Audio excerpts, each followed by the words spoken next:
If you prefer gaming with a wireless controller instead of a keyboard and mouse, you're in the right place. In this video, we'll walk you step by step through how to connect an Xbox One wireless controller to a Windows 11 PC. To begin, make sure Bluetooth is turned on in Windows 11. Click on the Windows Start button, open Settings, and select Bluetooth and Devices. From there, toggle Bluetooth to on so your PC can search for nearby devices, including your Xbox wireless controller.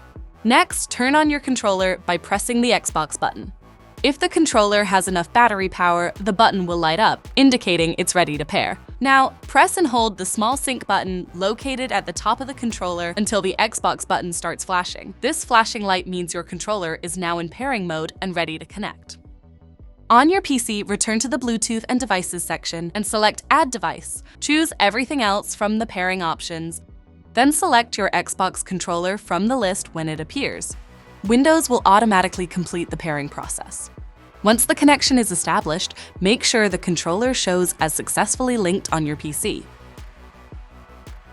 For the best wireless performance, ensure your system is updated to the latest version of Windows 11. Keep your Xbox controller firmware up to date and connect only one Bluetooth controller at a time to avoid interference or connectivity issues. If you have any questions about connecting your Xbox controller, contact us via social media so we can assist you. If you found this tutorial helpful, be sure to like the video, subscribe for more Windows tips, and check the links in the description for additional support.